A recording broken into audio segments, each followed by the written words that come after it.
I got home and let's see what's in the box.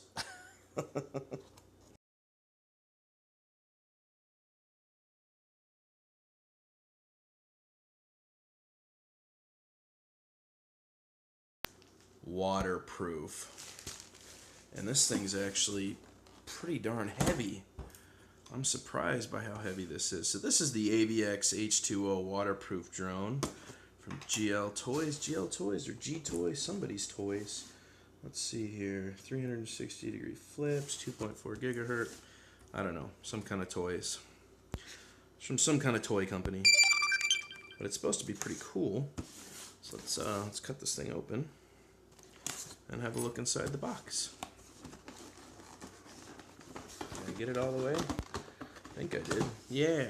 Oh yeah, that's pretty cool. Looks like they even put a camera mount spot for you on here. Look at that.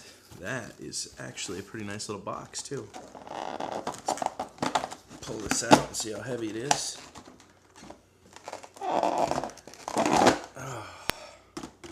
Alright, I've had an opportunity to clean up my area a little bit. I just finished the miniature flying DeLorean. It's in the bathroom now charging. Got my Millennium Falcon out here, my Hubsan X4. And now we've got the H20 Aviax. Apparently it's waterproof, and you guys know me. I am definitely going to sink this puppy and see what happens. It says waterproof, but the package shows this thing like totally dunked in water, so that's a pretty ballsy move. If you guys know me, I like to test everything to its finest point. So let's go over this quad a little bit. It came with 2 sets of props, but I've never seen anything like this before. The props are held in by like push pins. See that? That's pretty strange. I've never seen anything like that before. But yeah, that's push pins. It also has a nice barrage of LEDs around it, as you guys can see, and there's one on top. I really need to read about this before I continue going on to find out what that blinking light is on the top, but I wanted to show you guys. I'm not quite sure how this is waterproof because there's no waterproofing at all. Like, I will be very surprised if this can handle some thick water. There's vents all over it, and I did take a look inside, and the circuit board is completely open. So this is going to be interesting. They say it's waterproof. I'm willing to put that to the test, and it was a very ballsy maneuver to put it completely dunked in water on the front cover, because you guys know me. I'm probably going to do it. So let's go over the controller here. It takes 4 AA batteries. Looks like a cheap build. It doesn't look like anything amazing. None of this feels miraculous. I don't know what all the buttons are. I'll have to go through all the buttons and look at the thing. I'm sure it does flips and stuff, but let's go ahead and turn it on and see what it looks like. Okay. Oh, I think it just automatically bound. I don't think you have to arm it. That's interesting. And I don't see a light on the LED display. I could be wrong. Oh, okay. As soon as you give it some throttle, the LED comes on, and the quad starts moving. I'll tell you what, those motors sound really smooth. Holy crap, do they sound smooth. For a brushed quad, they sound really quiet and smooth. That is something else. I've never heard a brushed quad sound so quiet. Don't get me wrong, it doesn't weigh very much. I didn't put the legs on it, and I didn't put the brush guards on there because I don't need them. I'm a pretty good flyer. But first assumption is that it didn't take much throttle to take off, so this thing's probably pretty awesome flyer. However, I'm really doubting the waterproofness of it. So tomorrow we'll really take this thing out and give it a carve around. But that's my unboxing. It did come with 2 batteries. That was pretty cool. 4 sets of props. Came with legs. Came with the brush guards. But I haven't needed brush guards in like 3 years, so I'm not really stressing that. But if you guys are wondering, it does come with them. So this is the waterproof H20 Aviax, and if I get a chance tomorrow, I got a pool out back, a little pool for our dogs. I'll fill that up, and well, we'll see if we can get it wet and see what happens. All right, drone worship, and I'm out. Toodaloo. All right, what's going on, guys? I'm putting on my headband here. So we've got the new Aviax H2, and apparently it's waterproof. However, it doesn't look waterproof to me. But we're going to go ahead and plug this in and see what kind of flight we get with it. it's a little windy out here today, so we're going to find out how this thing handles the wind. I don't like the battery compartment already, I can tell you that. And there's certainly no waterproofing. Looks like it's got a little LED up here on the top. Let's go ahead and turn this on and bind the transmitter. Oh, are we good? Oh yeah, oh, whoa. Oh, it's very twitchy, okay. Very easy to understand throttle, however, any tiny movements and it's kind of on its way off. The wind is making it judder, like shudder a lot. If you guys can see that, it's shaking. Let's take it out here. Wow, rate level 1 is really slow, like really slow.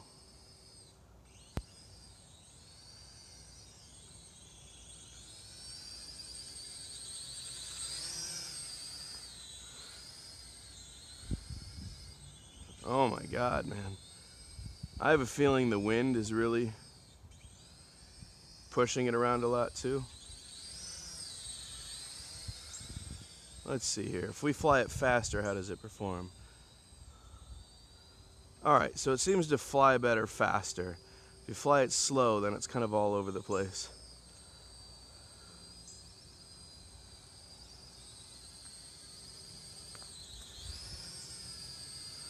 Let's test the rates here, because it's got a super slow yoke and yaw. That's it. That's what it's got. That's in beginner mode. That's the yaw rate. Let's bump it up and see what happens here. Is that expert? It's a little faster. Not wonderfully though.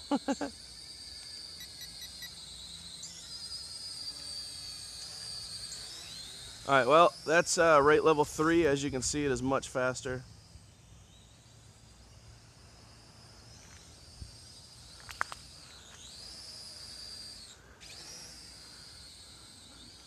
This is a very squeamish quad.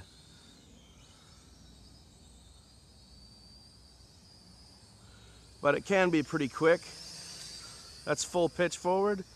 It will bite gravel, it looks like. Let me go ahead and turn this around and bring it back here. Full pitch forward. So that's pretty quick. Let's see if it'll do some flips here, and then we'll take it out back. And let me bring it over here. We'll take it out back. Let's see how the flip mechanism works. Oh, wow. Okay. You lose complete control of it during flip mode. You can't tell it where to go. So if it's drifting, it's just gonna drift. That's really awkward. Wow.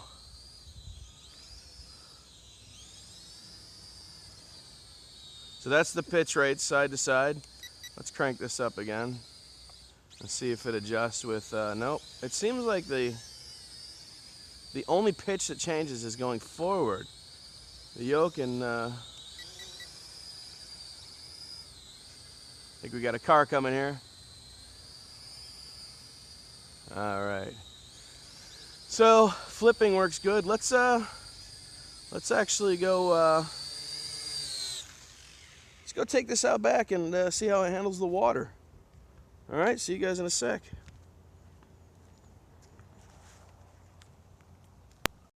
All right, so here we are at the kiddie pool, as you guys can see. And I have to admit, the package showed the Aviax H20 completely doused in water, underwater, and I thought that was a pretty ballsy maneuver. So we're gonna go ahead, and you guys know me, even if it quits working, we're gonna test out the picture just like it says. So let's fly this thing over here and touch the water a few times and see what happens.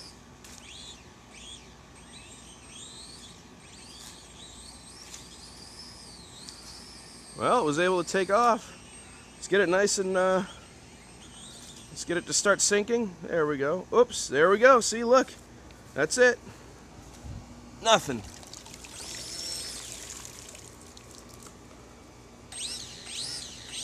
Interesting.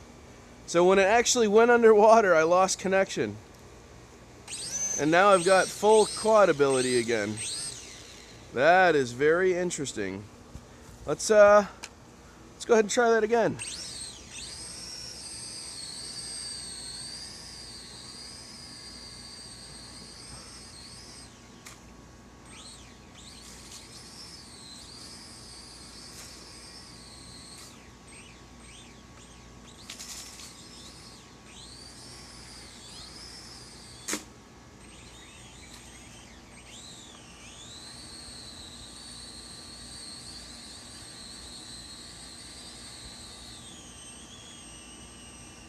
So let it take on some more water again. There we go. It's going under and it stops moving.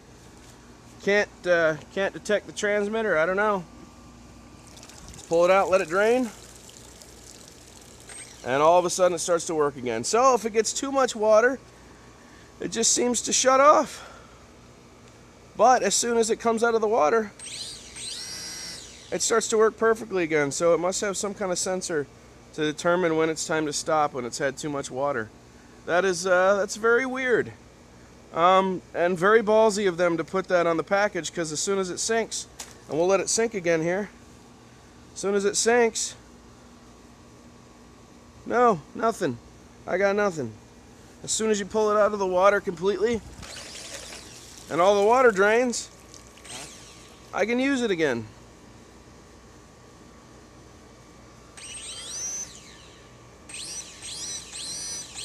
So, I guess my advice to you guys is don't take this out too far into the water, because if it sinks, it's going to the bottom and you won't have any control over it. Is it waterproof? Yeah, it appears to be waterproof, but it seems to have some kind of sensor to shut it down when it gets too much water in it. Because I can skim the surface all day. I could sit here and play on it, and as soon as the battery compartment goes under, so it's touching the water, right? As soon as the battery compartment gets full of water, and we'll let that happen again. There we go. So it's taking on a lot of water, and then it just shuts down. I can't do anything, nothing. We'll take it out. Damn it. Can't hold this stupid thing. All right, we'll take it out, and oops, I bent that prop all to hell. Looks like I'm gonna have to put a new one on there. As soon as you take it out, it starts working again. Is it waterproof? Yeah, to a point. But but I'm feeling like no. I'm feeling like no. I feel like if it gets too much water, it just stops working. That's not good. All right, so you guys saw it firsthand. I sunk it. It took on a lot of water. All right, man. Alright, man, so final thoughts of the H2 Aviax. It's waterproof, I believe, to a point, but the moment it sinks beyond the midway point here, it seems to have some kind of sensor that just shuts it off. Because as soon as you pull it out of the water, and the water comes out of it, then it clears and it starts to maneuver. As far as it flying, it's kind of jittery, and I'm guessing that's the setup here with the... The way they did these props, they're not very tight. As you can see, they have a lot of play. I can move them up and down easily. And I believe when it hits some wind, it causes it to jitter real bad. You can see it shimmy. I'm not too upset because it was a $20 quad. And I remember when they first came out, they were really expensive. Waterproof GP toys, or GP toys.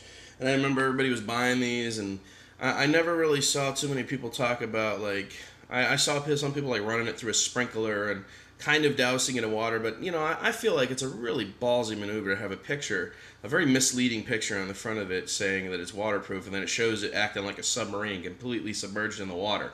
Because it only made it to the halfway point and just quit working altogether until I pulled it out, the water drained, and then it starts working again. So, I'm going to have to say that the H2O Aviax would be great if you were out in rainy weather.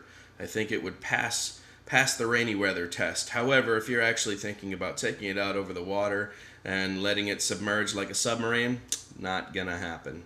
You see this, man? I feel like my childhood is complete. I built a flying DeLorean, and I've flown the Millennium Falcon. So I like, my two childhood dreams have just come to fruition. Like, I have now officially flown a DeLorean and a Millennium Falcon. I feel like my childhood is just complete.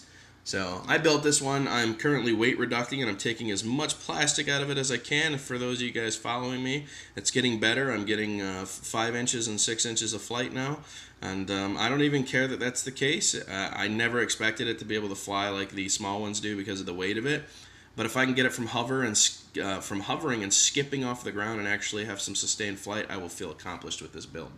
So I'm getting 5 or 6 inches, and it's still a little uncontrollable, so we're working on that. But it does fly, and it does more than hover now that I've taken some of the weight out. I just actually ordered some upgraded batteries that are 250 or 260 milliamp as opposed to this 150 milliamp, because I think I need a little more power draw, and I believe with a little more power it should get off the ground comfortably. So it's a work in progress. It does fly, but I feel accomplished. So anyways, guys, this is Drone Worship, and I'm out. Don't forget to subscribe below and let me know if you guys have any questions. Toodaloo!